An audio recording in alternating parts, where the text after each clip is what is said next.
Recibimos aquí en la CDRPP al analista político y profesor universitario, en concreto de la Universidad Diego Portales de Chile, Carlos Meléndez, para que nos dé su punto de vista sobre la situación que estamos viviendo en el Perú. Buenos Carlos días. Meléndez, buenos días, bienvenido a RPP. Buenos días, Fernando. Buenos días, Mavila. Buenos días. Me imagino que tendrá fuentes directas peruanas, escritas y orales, pero tendrá además el análisis de sus colegas chilenos, que seguirán lo que pasa en nuestro país con el mismo interés que seguíamos nosotros, lo que pasaba ahí cuando tuvieron también hace unos años turbulencias inacabadas, ¿no? Y el análisis comparado ayuda, ¿no? Sí. Bueno, ¿y cuál es su hilo conductor? ¿Qué cosa es lo que está pasando en el Perú? ¿Cómo lo analiza? Yo creo que tenemos que comprender la democracia peruana como una democracia de haters, por decirlo de un modo, una democracia de odiadores, en la cual los peruanos que participan a proyectos políticos no se articulan por una causa, sino se articulan porque rechazan algo. Esto es hasta cierto punto, lamentablemente, una tradición de la política peruana cuando se dividía el siglo XX entre aprismo y antiaprismo, o las últimas décadas entre fujimorismo y antifujimorismo.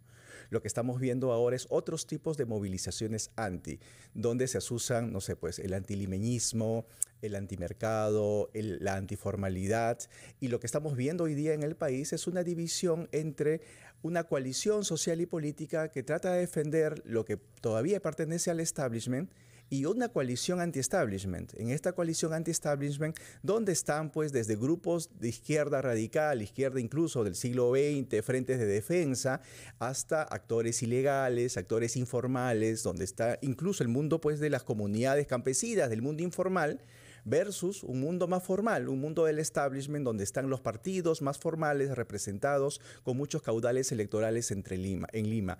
Entonces estamos viendo cómo se va gestionando una grieta, lamentablemente, en el país entre lo que pasa en la capital y su radio de influencia y lo que pasa en el interior del país, especialmente en el sur. Y no hay, pues, lamentablemente, puentes que puedan dialogar con ambos mundos, ¿no? Claro, esa grieta, Carlos lo explicaba bien, no es un fenómeno reciente. Así es. Es decir, ha sido un fenómeno histórico. Esta manera de hacer política en nuestro país es una manera que ya la hemos conocido. Ha citado algunos ejemplos, por ejemplo, el aprismo, antiaprismo, el fujimorismo, el antifujimorismo. En este caso, ¿cuál sería el anti? Es bien interesante porque ayer escuchaba a un especialista hablar, por ejemplo, del desencanto que tienen las nuevas generaciones por la democracia, por la falta de experiencia o por no haber vivido antes durante gobiernos dictatoriales, ¿no? Golpes de Estado. Hay una suerte de desprecio, no se siente como una conquista, sino como un proyecto fallido la democracia. ¿Qué nos espera entonces? ¿Qué esperar de cómo terminará este nuevo ciclo que se ha presentado en este momento? Seguimos una polarización política que se va a continuar ahondando. Es decir, lo que caracteriza los procesos políticos actuales en el Perú tienen que ver con un nivel de polarización política y fragmentación política.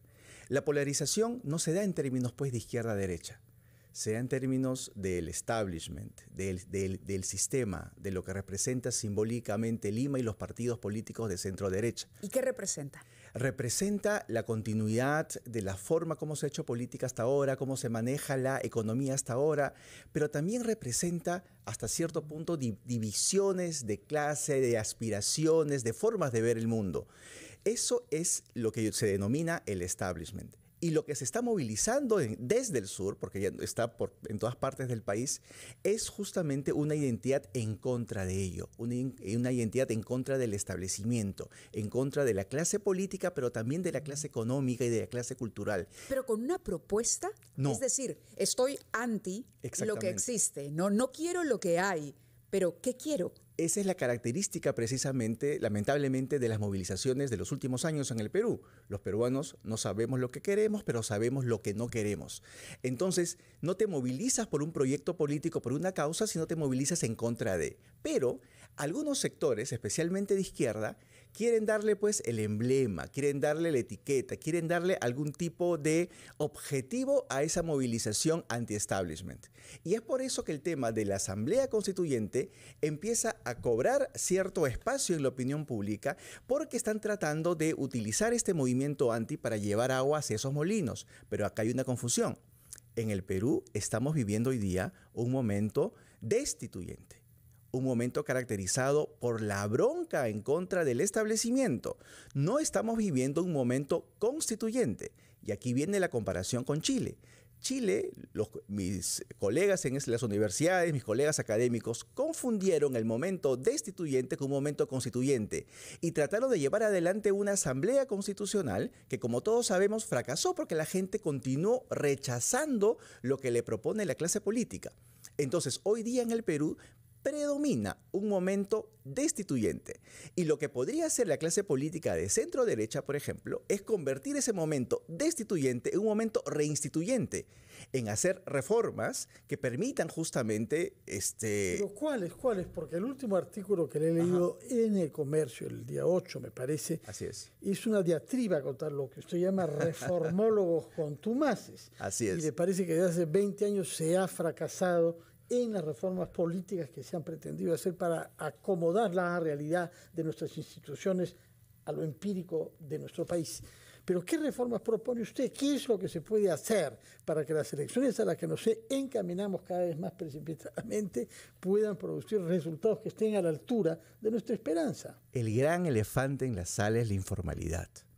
Tenemos que hacer reformas para disminuir esa informalidad que tiene que ver con la economía, con la sociedad, con la política, pero en la política, ¿cómo se aterriza eso? Hoy en día, la política está siendo financiada en todo nivel por actores ilegales, por poderes económicos ilegales. Y eso se debe en gran parte porque el financiamiento principal de la política es un financiamiento público. Se han prohibido los financiamientos de la economía formal. La economía formal del país no tiene... Prohibido no, limitado. Limitado y sustantivamente.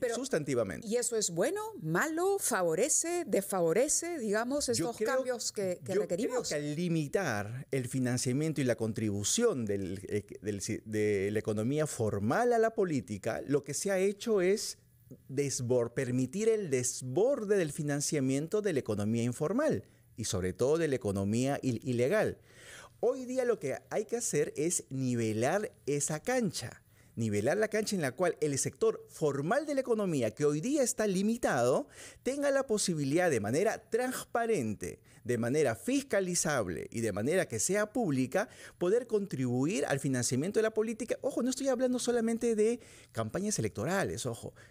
Formación de partidos y formación de cuadros. Formación de cuadros, think tanks, formación de instituciones que permitan el fortalecimiento de la política. Hoy día la política se ha divorciado del sector formal de la economía precisamente por reformas mal llevadas. Pero, sin embargo, reconozca usted que aún en los años 80, cuando no había muchos límites al financiamiento privado de la política, había dinero del narcotráfico, por ejemplo, en la política. Así que no es que sea consecuencia de las reformas que usted tanto detesta. Nadie está hablando de consecuencias. Estoy hablando de lo que ha contribuido. Obviamente, y además, no va a desaparecer, tampoco hay que ser ingenuos. Este tipo de reformas no van a desaparecer tampoco el financiamiento ajeno de estos poderes ilegales. Va a continuar. Lamentablemente el Perú es un país tomado por la informalidad. El 75% de la fuerza laboral lo es.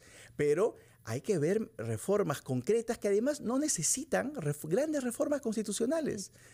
Hay que hacer reformas... ¿Cuáles son estas concretas que se pueden hacer? Que tienen que ver con el financiamiento de la publicidad electoral, por ejemplo. Eso no requiere una gran reforma constitucional. Requieren hacer ajustes con reformas legales. ¿De qué manera, Carlos? Seamos un poquito más precisos, porque claro, uno piensa en financiamiento privado, en financiamiento formal, como lo hemos llamado, ¿no? A partidos políticos, a campañas publicitarias durante la campaña, pero viene a nuestra memoria, y me imagino que nuestros oyentes también lo piensan así, estos financiamientos, por ejemplo, de grandes empresas, al fujimorismo, que se pitufiaron o se camuflaron, que no se revelaron como tal, como si fuese vergonzoso, digamos, aportar a una campaña, porque evidentemente quien aporta a una campaña, uno supone, tiene un interés en caso de que su candidato gane, ¿correcto? Correcto. Sí, lo que tenemos que hacer es un sistema transparente que además tenga los instrumentos para la fiscalización que permitan, ojo, no estoy viendo tampoco de financiamiento ilimitado de los actores formales, sino subir los topes. que hoy existen a nivel individual, subirlos de manera de que personas jurídicas puedan contribuir a la política. Hoy día se ha dejado todo esto a personas naturales, personas jurídicas con determinados topes para tampoco generar desigualdades, pueden contribuir de manera transparente. De acuerdo. Otro punto, por favor, porque el tiempo ya nos ha vencido, sobre el calendario electoral, porque estamos discutiendo muy intensamente sobre eso ahora en el Perú, como lo habrán notado. Y la tesis es que hay que hacerlo cuanto antes porque eso aliviará la tensión social. ¿Comparte usted esa tesis y cuándo le parece es el momento más adecuado para ir a estas elecciones anticipadas? Lo que necesitamos es una fecha. No hay una fecha. Bueno, abril del año 24 por ahora. Es que no está consagrada. Es decir, todavía está en la incertidumbre si es que se va a confirmar o no esa fecha. Es decir, una vez que tengamos un cronograma electoral, una fecha lo más realista posible, ¿ok?, en términos de la emergencia que estamos viviendo, va a ayudar a debilitar la movilización social, porque muchos de los operadores políticos se van a poner en modo electoral, van a tratar de meterse a algunas listas parlamentarias, de poder contribuir a algunos proyectos políticos y capitalizar esta movilización que han tenido en estas semanas. Claro, se va a marcar la cancha y va a iniciar el partido. Muchas gracias, Carlos. El tiempo nos gana, lamentablemente, pero ha sido un placer conversar contigo. Gracias. Muchas gracias. Muchas gracias, Carlos Meléndez. Y la próxima vez será sobre populismo comparado entre América Latina y Hungría. Es lo que estoy trabajando ahora. Muchas gracias.